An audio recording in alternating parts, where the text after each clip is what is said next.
여러분 안녕하십니까. 5월 30일 새벽이 되었습니다. 저는 책입니다.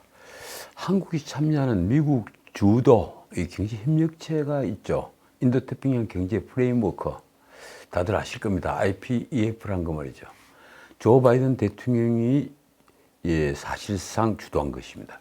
27일 이 IPEF가 반도체 공급망 협정에 합의를 했습니다. 시간마다 아주 크게 났습니다. 이제 이 합의에 따라 반도체와 핵심 광물 공급망에서 대중 의존도를 낮추고 중국의 자원 무기화로 인한 위기 발생 시에 공동 대응할 체계를 구축하게 됐습니다. 쉽게 말하면 대중국 경제 선전포고를 한 겁니다. 미 상무부 발표 내용이 이렇습니다. IPEF 14개국이 강요회의에서 공급망 협정에 실질적으로 합의했다. IPEF가 협정에 합의한 것은 처음이다. IPEF는 아까도 말씀드렸다시피 작년 5월 조 바이든이 주도해서 출범한 중국 경제 협력체입니다. 한국과 미국, 일본, 그리고 인도 등 14개 나라가 회원국으로 참여하고 있습니다. 자, 사태가 이렇게 돌아가자 중국이 아주 다급해졌습니다.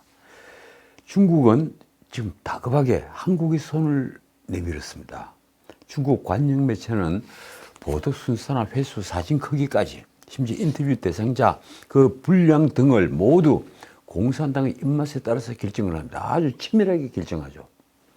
그런데 느닷없이 최근에 중국 관영 매체가 한국 기업들을 잇따라 소개하는 보도를 내놓았습니다. CCTV부터 그렇게 하고 있습니다. 중국이 한국과 한국 기업에게 적극적으로 손을 내밀고 있는 것 아니냐 하는 분석이 나왔습니다. 이 점은 내용이 좀 많아서 다음 기회로 미루겠습니다. 자, 이건 크게 다루지 않은 뉴스인데요. 제게는 아주 무게 있게 다가왔습니다. 올해 들어 벌써 펑크가 난 세수는 30조 원이 됩니다. 이러다가는 올해 세수 목표액 400조 7천억에 크게 몸실 것은 아주 명약관화합니다. 그런데 이를 걱정하는 국회의원은 없습니다. 자, 이 지난해부터요. 거대 야당의 주도로 재정 지출이 필요한 법이 잇따라 통과가 되어 있습니다. 그런데 이 재정 지출이 어느 정도로 필요할까요? 이를 이행하기 위해서는 올해부터 5년간 90조가 넘는 재원이 필요하다. 그리고 매년 들어가는 돈을 다 합하니까 5년 동안 92조가 되는 돈이 필요하다. 이런 분석이 나왔습니다. 선진 민주정치는 법안을 낼 때 이 소요 예산과 그 예산을 어디에서 조달할 것인지를 함께 제출해 논의하지 않기 때문입니다. 미국은 그렇게 하죠. 그래서 페이고 법안이라고 합니다. 페이고. 이 법을 집행하는데 예산은 얼마가 들고 그 예산은 어디서 만들어낼 수 있다. 뭐 이런 얘기를 법안을 논의할 때 함께 논의를 한 겁니다. 그러니 우리 같은 이런 입법 구조 아래서는요. 포퓰리즘 법안이 기승을 부리기 마련입니다. 예산이 어디 있는지는 생각하지도 않고 일단 대중의 입맛에 맞는 법안을 마구 만들어내는 겁니다. 5월 28일 국회 예산정책처가 지난해 국회를 통과한 재정소요 법률 154건 가운데 계량화가 가능한 110건만 분석을 했는데 그 결과 이들 법 통과로 인해 향후 5년간 아까도 말씀드렸다시피 92조 원이 필요한 것으로 나타났습니다. 정확히는 그 중에 세금 감소되는 분량이 82조 원입니다. 국가 전략기술에 대한 세액 공제 확대 등 감세 정책으로 이 감세 정책으로 인해 발생하는 향후 5년간 세수 감소분이 무려 82조 원에 이르는 것입니다. 그러니까 생색을 낼 때 다 내겠다는 겁니다. 또 88개 지출 법안으로 인한 지출 증가폭이 연평균 1조 9,533억으로 5년간 다 합하면 약 10조 원이 투입될 것으로 예측이 됐습니다. 그런데도 이 재정 준칙을 마련하는 일은 지금 감감무소식입니다. 다들 기억하시죠? 이 방송에서도 제가 한번 얘기를 했습니다. 재정 준칙을 마련하기 위해서 유럽을 견학 간다. 국회의원들이 기재위 소속이죠. 여야 갈 것 없이 뭐 5분이 갔습니까? 6분이 갔습니까? 비행기 1등석을 타고 다 날아갔습니다. 나라 빚에 대한 우려가 커지고 있지만 무분별하게 새는 재정을 막기 위한 재정 준칙 관련법. 국가재정법 개정안이 2년 7개월 넘게 국회에서 지금 표류를 하고 있습니다. 그 재정준칙을 연구한다면서 유럽연합, 그러니까 EU에 견학을 간 국회의원들은 도대체 뭘 하고 있는 걸까요? 솔직히 재정준칙을 왜 유럽까지 가서 살펴봐야 합니까? 저에게 물어보십시오. 두세 시간이면 입맛에 맞는 재정준칙을 딱 만들어서 책상에 올려드리겠습니다. 간단합니다. 인터넷에 수없이 있습니다. 경제학자들마다 아주 쉽게 만들어낼 수 있는 능력이 있습니다. 결국 방만한 재정 운용은 이런 식으로 가면 정세론으로 갈 수밖에 없습니다. 아주 인기 있는 정치인의 주장이 있죠. 정세 없는 복지는 허구다. 이런 말을 하면서 말입니다. 그런데 정세 없는 복지는 허구다. 이런 말을 해서 정세를 주장하기 전에 정세가 필요 없는 복지, 진짜 복지를 말하는 정치인은 왜 이렇게 드문 겁니까? 이러다가는 닥터 지바고에서 본 혁명의 시간이 올 것만 같습니다. 보리스 페스테르나크는 이 닥터 지바고를 쓰면서 사실은 이념과 상관없는 한 지식인의 방황을 묘사를 했는데 그 과정에 러시아에서 일어난 혁명의 그 잔인한 이 후유증이 소설에도 있고 또 닥터 지바고라는 영상을 보면 우리에게 정말 실감나게 다가오죠. 결국 우리도 그렇게 되지 않는가 하는 그런 걱정이 듭니다. 복지 포퓰리즘을 남발하다가 정치인들은 쉽게 정세카드를 내밉니다. 말하자면 이렇습니다. 어떻게 하면 기업이 투자를 늘리고 일자리를 만들 수 있겠는가? 이런 문제를 고민하는 국회의원은 보이지 않고 어떻게 하면 무시렁이 백성에게 표를 얻나? 이런 고민을 하는 자들만 보입니다. 당신들이 원하는 것을 지금 다 베풀어 주겠다. 이런 포퓰리즘 공약을 내고 그렇게 해서 정책을 펴고 그렇게 해서 재정을 허물어 놓고 그 다음 뒷감당이 안 되니까 너는 부자니까 너는 돈을 많이 버니까 세금 많이 내. 이렇게 해서 수탈을 하는 겁니다. 그렇지 않아도 상위 10%가 소득세 86%를 부담하는 나라입니다. 반면에 소득세를 내지 않는 사람이 전체 근로자의 38.9%, 약 40%에 이릅니다. 이런 나라가 지구상에 없습니다. 이러니 핀셋 정세라는 말이 나오는 것입니다. 올해 국가채무 다들 알고 계시죠? 국가 부채가 아니고 국가채무 말입니다. 국가채무는 1067조 7천억입니다. 그런데 근본적으로는 작은 정부를 만들지 않고는 이 국가채무 해결되지 않습니다. 작은 정부를 만들어 규제를 줄이고 재정 준칙을 만들어서 지출 구조 조정을 하지 않으면 우리 미래는 없다는 얘기입니다. 미래 세대가 고통을 받는다는 그 말입니다. 지금 20대, 30대의 말입니다. 정세는 그 다음이 문제입니다. 지금 28%에 이르는 국민 부담률로도 충분히 소비를 위축시키고 있을 말입니다. 이보다 국민 부담률이 더 늘어나면 그 국민 부담률 중에 담세 부분, 세금 부담률이 더 늘어나면 국민들의 소비는 더 위축됩니다. 사회는 더 쪼그라듭니다. 그렇게 하시겠습니까? 자, 다음 주제입니다. 윤석열 대통령 모처럼 지금 기분이 좋겠습니다. 윤 대통령의 국정 수행 지지율이 45%에 근접한다. 그냥 절반에 아직 미치지 못하지만 45%에 근접한다. 40%를 넘었었다. 이런 여론조사 결과가 28일 발표됐습니다. 아니, 최근에 연달아 나오고 있습니다. 올해 여론조사 중 최고 수치입니다. RN서치가 CBS 의뢰로 지난 24일부터 26일까지 3일간 조사를 한 결과 윤 대통령 국정수행 긍정평가는 44.7%, 전주 대비 3.2%포인트가 올랐습니다. 그리고 부정평가는 1.7%포인트가 하락을 한 53.2%. 그런데 아직까지 말입니다. 이 연령별로 40대가 66.6%, 50대가 61.2%, 부정평가 비율이 여전히 높았습니다. 긍정평가는 60세 이상에서 58.8%로 가장 높았습니다. 그러니까 이제 우리 사회에서 숫자가 가장 많죠. 솔직히 말해서 6070이 가장 많습니다. 이 숫자는 여전히 윤 대통령에 대한 지지가 아주 높습니다. 그런데 우리 사회에서 가장 열심히 일하고 아이들을 지금 키우고 있는 3040들은 윤 대통령에 대한 지지가 아주 박합니다. 그리고 2030에서 조금 변화가 있습니다. 가장 큰 변화는 30대. 부정평가가 전주 대비 8.8%포인트나 하락을 했습니다. 그리고 긍정평가는 반면에 10.1%포인트가 상승했습니다. 더 중요한 것은요, 이 정당 지지율인데 놀랍게도 정당 지지율은 큰 변화가 없습니다. 국민의힘이 41.6%, 그리고 민주당이 43.3%, 정의당은 1.9%, 무당층이 11.2%로 집계가 됐습니다. 그런데 이와 비슷한 여론조사는 많습니다. 26일 발표된 갤럽 여론조사도 그렇습니다. 지난주 금요일 발표된 거죠.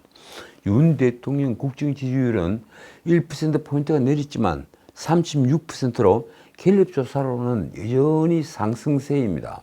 이 갤럽 조사는 면접 조사를 하기 때문에 사실상 이 윤 대통령에 대한 긍정평가가 아주 박한 여론조사에 속합니다. 긍정평가 이유 1위는 외교입니다. 지난달 말 미국 국빈 방문, 아메리칸 파이 노래를 불러서 아주 세계적으로 유명해진 이 미국 국빈 방문, 그리고 최근에 G7 정상회의 참석 등 외교 효과가 반영된 것으로 보입니다. 부정평가도 1위가 외교죠. 일본이 너무 쉽게 넘겨준다. 일본을 너무 쉽게 용서한다. 아마 이런 이유일 겁니다. 그런데 긍정평가의 원인 또 1위가 바로 외교입니다. 외교를 잘해서 우리 윤 대통령 외교를 잘한다. 뭐 이런 얘기입니다. 그렇지 않아도 방금 말씀드렸다시피 최근 일부 조사에서는 지지율 40%를 넘는 결과가 속속 나왔습니다. 그리고 그 대부분에서 외교 성과 또는 결단력, 이런 이유가 긍정평가 이유 1순위로 꼽혔습니다. 국민리서치그룹과 에이스 리서치가 뉴지스레로 지난 20일과 20일 이틀간 조사한 결과에 따르면 윤 대통령 지지율은 42.2%, 그리고 부정평가는 56.5%로 집계가 됐습니다. 이것도 무슨 100% 방식으로 조사를 한 겁니다. 면접조사는 아닙니다. 그러니까 이 조사에서는 윤 대통령 지지율은 3주 연속 40%대를 기록했습니다. 그리고 조은 CNI가 20일과 20일 3일 동안 한 조사에서 윤 대통령 국정 긍정평가는 41.2%로 나타났습니다. 반면 부정평가는 57.2%였습니다. 결론은 이렇습니다. 최근 윤 대통령 국정 긍정평가는 꾸준히 상승세를 유지해 40% 전후를 기록하고 있다. 부정평가는 여전히 50%를 웃돌아 높지만 계속 낮아지고 있는 추세다. 둘 다 그 원인은 외교로 꼽힌다. 자, 그런데 이 윤석열 정부를 시험하는 북한의 도발이 또 시작되었습니다. 북한이 오는 30일 0시부터 내달 11일 0시 사이에 인공위성을 발사하겠다는 통보를 했다고 NHK가 일본 정부 관계자를 인용해서 29일 보도했습니다. 그러니까 앞으로 약 24시간 뒤 30일 0시가 되면 이제 카운트다운이 됩니다. 북한이 언제 발사를 할지 모르죠. 말은 인공위성인데 사실상 탄도미사일입니다. 여기에 관련된 한미 정부의 발표는 아직 없습니다. NHK 보도에 따르면 북한은 이 기간에 인공위성 발사에 따라 해상의 위험구역을 설정하겠다 하는 계획을 일본 정부에 전달하고 국제해사기구 IMO에도 알렸습니다. 요즘은 제가 조금 이따 다시 말씀드리겠습니다. 기시다 후미오는 이렇게 말했습니다. 미국, 한국 등 관계국과 협력을 하면서 북한의 발사를 자제할 것을 강력히 촉구하겠다. 순수한 인공위성 같으면 우리 누리호처럼 순수한 인공위성을 쏘아올리는 것 같으면 일본 정부가 자제하라고 촉구를 할 이유가 없습니다. 그런데 그게 아니고 탄도미사일이라는 것입니다. 그러면서 기시다 후미오는 일본 정부가 인공위성 발사 관련 정보를 수집하고 분석하기 위해 할 수 있는 모든 것을 하겠다고 했습니다. 북한이 군사 정찰위성 1호기 제작이 완료됐다고 말한 것은 사실 한 달 전이죠. 조선중앙통신은 지난 4월 김정은이 정찰위성 발사준비위원회 사업을 현지 지도하고 차후 행동 계획을 승인했다고 보도했습니다. 참 무슨 조직 폭력배 같습니다. 차후 행동 계획을 승인했다. 문제는 윤석열 정부의 대응입니다. 29일 공식 대응에 나선 외교부는 대변인이 발표한声明에서 끝내 발사를 감행한다면 그에 대한 응분의 대가와 고통을 감수해야 할 것이라고 경고하며 이렇게 말했습니다. 북한이 영내 평화를 위협하는 도발을 예고한 것에 대해 강력히 경고하며 불법적 발사 계획을 즉각 처리할 것을 촉구한다. 외교부는 이声明에서 북한이 말하는 인공위성의 발사가 유엔 안보리 결의 위반이라는 것을 지적했습니다. 북한의 소위 위성 발사는 탄도미사일 기술을 활용한 일체의 발사를 금지하는 유엔 안보리 결의에 대한 심각한 위반이며 어떠한 구실로도 정당화될 수 없는 명백한 불법 행위다. 그러면서 정부는 긴밀한 한미일 공조를 바탕으로 국제사회와 협력해서 북한이 도발에 단호히 대응해 나갈 것이라고 밝혔습니다. 사실 이 정도만 해도 속이 좀 후련합니다. 문재인 정권 때처럼 북한에 굴종하는 모습을 보이지 않으니 말입니다. 자, 북한이 일본의 위성 발사 계획을 통보한 것은 왜일까요? 일본이 국제해사기구 IMO 총회 결의에 따라서 운영이 되는 전 세계 항행경보제도, 그걸 WWNWS라고 합니다. 전 세계 항행경보제도상 한국과 북한이 속한 지역의 항행구역 조정국이기 때문입니다. 그래서 이 항행구역에 조금이라도 위협이 되는 행동을 할 수밖에 없는 나라는 반드시 이 조정국에 통보를 해서 승인을 받아야 합니다. 북한은 NHK 보도와는 달리 IMO 등 국제기구에는 별도로 이 발사 계획을 통보하지 않은 것으로 전해졌습니다. 자, 한편 북한은 4월 초부터 우리 정부와 군과의 통신선을 일방적으로 끊고 우리 측의 어떤 연락에도 응하지 않고 있습니다. 북한 김정은이가 하는 말은 있죠. 남조선이 지금 미국과 미제와 연합을 해서 우리를 공격하려는 준비를 하고 합동훈련을 하고 있다. 그 얘기를 하고 있는 겁니다. 그래서 통신선을 쫙 잘랐습니다. 일본은 북한의 인공위성 발사 투표와 관련해 파괴 조치 명령을 내렸습니다. 29일 교도통신 보도에 따르면 하마다 야스키즈 일본 방위상은, 그리고 우리로 치면 국방부 장관입니다. 이 하마다 야스키즈는 29일 북한이 발사할 예정인 인공위성을 탄도미사일로 추정을 하고, 그냥 인공위성이 아니고 탄도미사일 사실 쏘는 거다, 이렇게 추정을 하고 자위대에 이 탄도미사일이 일본에 낙하할 경우 요격할 수 있도록 파괴 조치 명령을 발령했습니다. 글쎄요, 북한이 인공위성을 과연 쏠 수 있을까요? 그런 인공위성을 만들 능력이 없습니다. 북한 인공위성을 탄도미사일이라고 판단한 하마다 야스키즈 방위상은 오키나와에 위치한 패트리엇3 부대에 탄도미사일 파괴 명령을 내렸다고 합니다. 그런데 이 패트리엇3 한 50km 정도 올라가죠. 그래서 사실상 파괴 명령을 내린 것은 혹시 모를 일본 해역이나 일본 지역에 추락을 할 경우에 파괴를 하라, 이 명령을 내린 겁니다. 자, 다른 얘기 좀 하겠습니다. 내년 4월에 있을 총선, 이 총선에서 승패를 결정할 요인은 무엇일까요? 다들 나름대로 생각이 있으시겠죠. 저는 전 정권 적폐청산과, 그러니까 문재인, 이재명에 대한 적폐청산과 그 민생경제라고 생각을 합니다.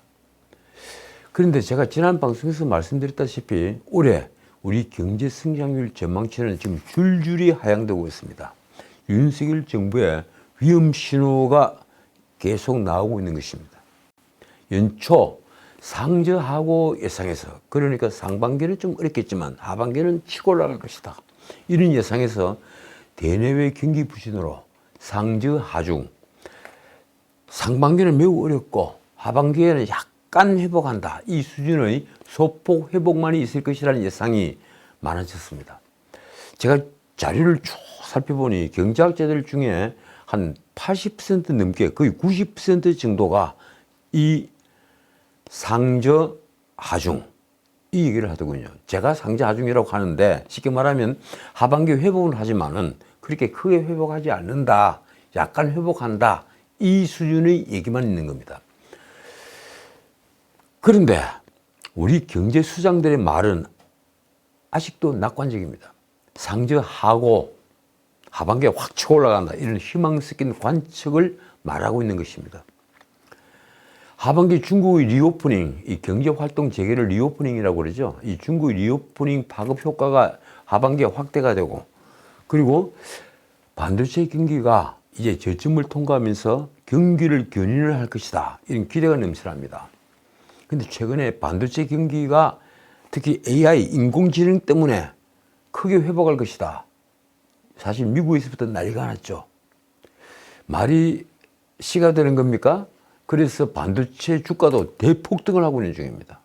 반도체 경기가 회복해야 한다. 그게 우리 경제 회복의 첫 번째 조건입니다. 어쨌든 민간 소비 회복도 경기 회복의 한 축이 될 것이라고 합니다. 그렇지만 지난 방송에서 제가 말씀드린 대로 28일 한국은행은 최근 올해 경제 성장률 전망치를 1.6%에서 1.4%로 낮췄습니다. 한국은행이 좀처럼 이렇게 전망치를 낮추고를 하지 않습니다. 이렇게 낮출 때는 근거가 다 있는 것입니다. 한국개발연구원 KDI 그리고 IMF, 아시아개발은행 그건 ADB라고 그러죠. ADB의 수중 전망치도 1.5%로 낮아졌는데 그 전망치보다도 낮은 수치였습니다. 뒤이어 글로벌 신용평가사 샌드앤푸어스와 피치는 올해 우리 경제 성장률을 1.1%, 1.2% 각각 이렇게 낮췄습니다. 그 정도일 것이다. 이렇게 예상을 한 겁니다. 한국은행은 중국 리오프닝 효과가 제한이 되고 선진국의 금융 불안이 이어지면 어쩌면 올해 우리 성장률이 1.1%까지도 떨어질 수도 있다. 이렇게 전망했습니다. 심지어 일본 노무라 정권은 역성장까지도 예상을 했습니다. 지난해까지만 해도 주요 국내외 기관들은 올해 경제 성장 전망치를 2% 중반대는 가능할 것이다. 이렇게 예상을 했죠. 그런데 불과 1, 2년이 안 되어서 아주 비관적으로 모두 바뀐 것입니다. 한국만 말입니다. 우리만 말입니다. 중국 리오프닝 효과가 예상보다 약했던 게 영향을 미친 건 확실한데 무엇보다도 반도체 수출 부진의 터널이 깊어지고 길어진 때문이라는 분석이 많습니다. 전문가들의 분석을 보면 특히 올해 상반기는 0%대 회복이 그칠 것이라는 전망이 속속 나오고 있습니다. KDI는 5월 초에 올해 경제 성장률을 하향을 하면서 상반기 성장률은 0.9%에 그칠 것이라고 했죠. 한국은행도 상반기는 0.8% 수준에 머무를 것이라고 전망을 했습니다. 한은은 하반기 경상수지 흑자 폭도 304억 달러에서 256억 달러로 대폭 축소했습니다. 결국 기존 2%로 예상했던 하반기 성장률도 1.8%로 낮췄습니다. KDI도 하반기 성장률을 2.4%에서 2.1%로 낮췄습니다. 결국 올해 우리 경제가 상저하고가 아닌 상저하중의 저성장을 면치 못할 것이라는 예상입니다. 그러나 추경호 장관은 여전히 낙관적입니다. 그가 최근에 한 말이 이렇습니다. 전반적으로 상반기보다 하반기가 좋아진다는 흐름은 변화가 없다. 이 말은 사실이죠.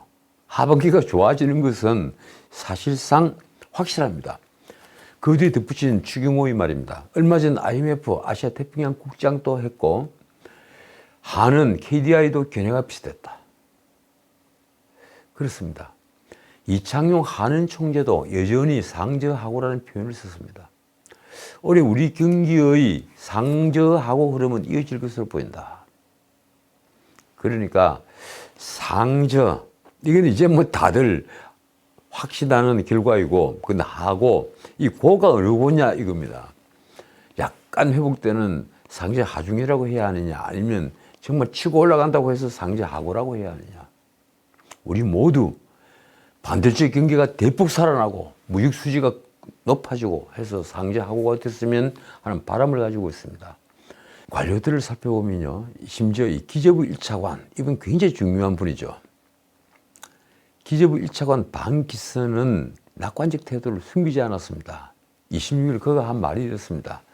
우리 경제가 건조한 상자국 흐름을 보이면서 선진국 평균보다 높은 성장세를 기록할 것이다. 선진국 평균보다 높은 성장세다. 우리가 알고 있는 자료와 정반대의 말씀을 하고 있는 겁니다.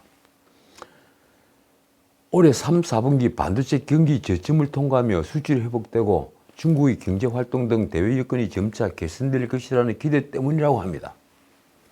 사실 가장 큰 기대는 코로나 이후 확대되고 있는 민간 소비입니다. 올해 1분기 경제 성장률은 수출 부진 등에도 불구하고 민간 소비에 힘입어서 0.3% 이 플러스 전환에 성공했습니다. 0.3%포인트가 올랐다. 한은은 올해 하반기에도 소비 심리가 개선되며 민간 소비가 완만한 회복세를 이어갈 것이라고 봤습니다. 결국 국외 소비는 국제선 운항 확대 등으로 빠른 회복세를 지속할 전망이다. 이것도 굉장히 중요한 말입니다. 국제선 운항 확대가 어느 정도 되느냐, 여기에 별 관심이 없었는데 최근에 아주 빠르게 확대가 되고 있습니다. 그래서 국외 소비가 아주 늘고 있다. 이렇게 보이는 겁니다. 경제 성장률 수치를 지나치게 비관적으로 볼 필요가 없다. 그 얘기가 그래서 나온 겁니다. 이창용 총재의 말입니다. 전 세계 선진국 평균 경제 성장률이 1.3% 정도가 된다.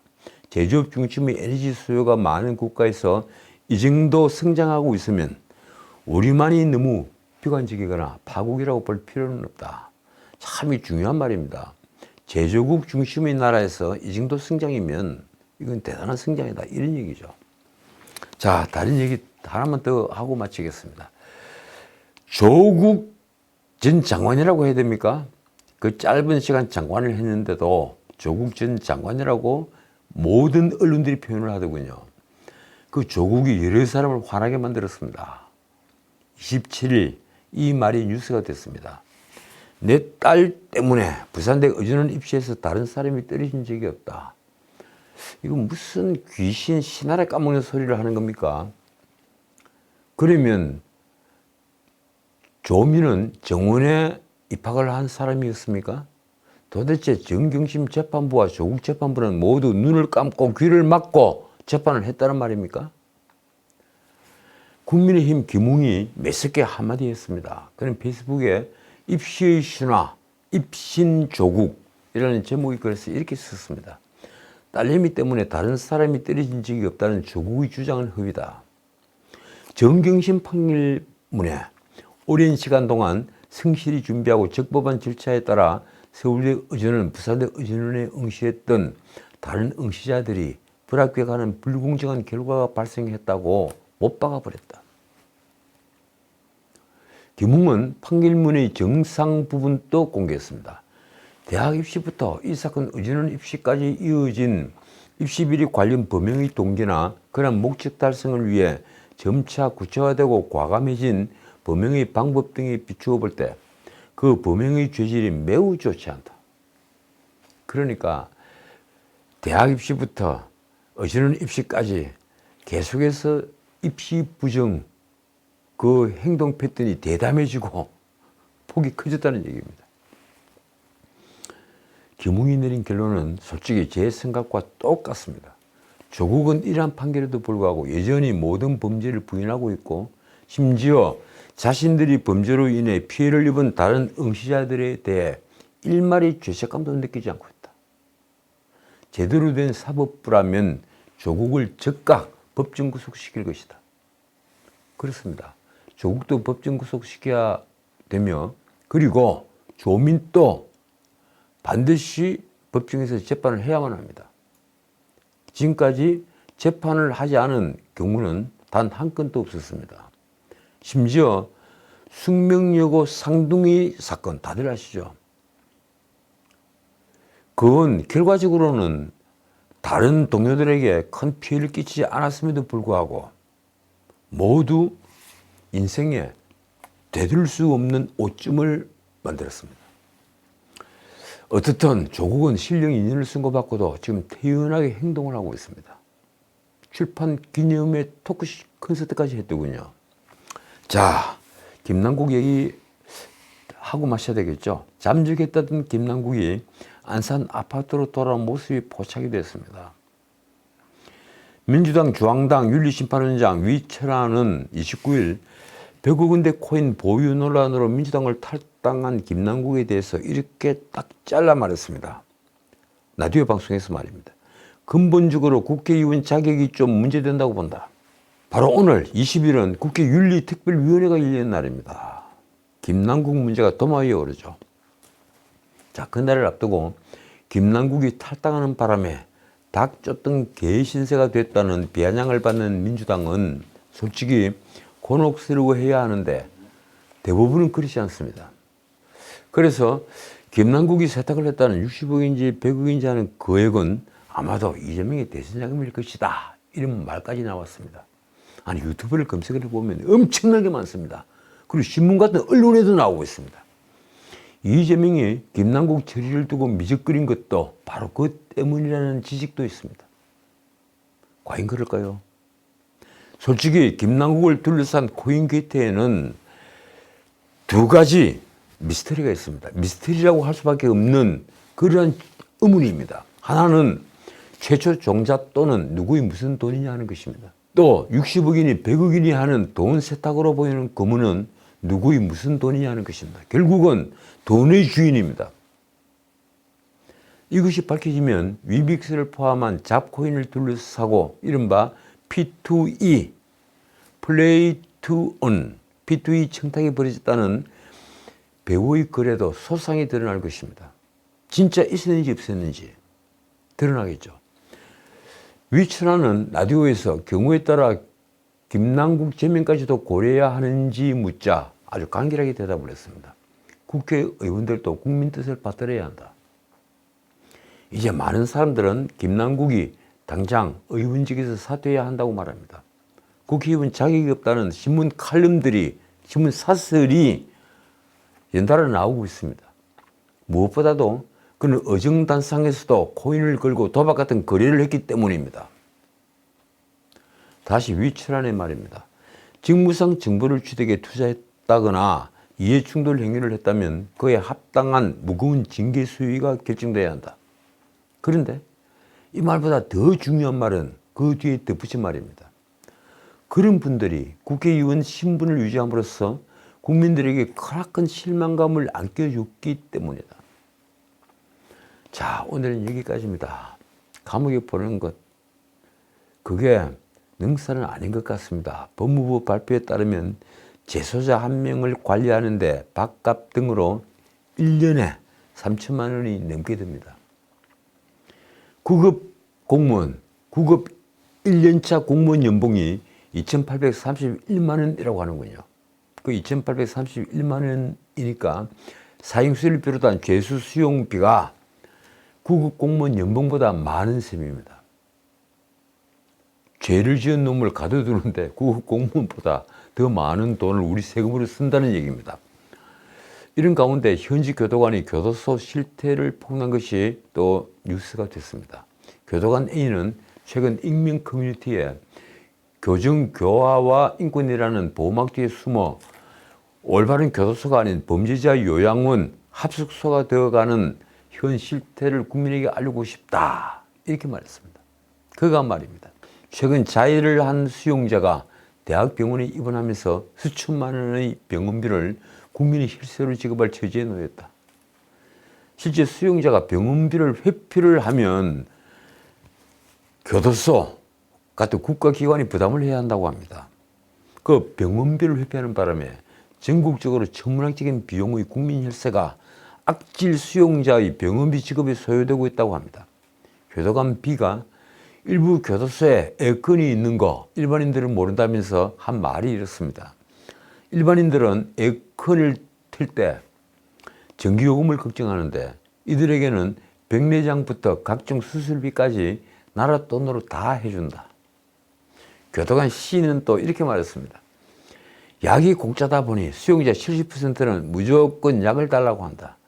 구매 물품 또한 면세라서 엄청나게 싼 가격에 과자, 음료수 등 먹거리를 사서 자기들끼리 오손도손 파티를 즐긴다. 글쎄요, 이 교도소에 있는 수용자들이 먹는 과자들이 면세 가격으로 판다는 걸 저는 이번에 처음 알았습니다. 그런데도 우리 모두는 빠삐용에 나오는 감옥을 상상합니다. 하나 확실한 것은 감옥에서의 처우가 아무리 좋다 하더라도 그들은 가장 소중한 자유를 잃고 있습니다. 지금까지 전인식이었습니다.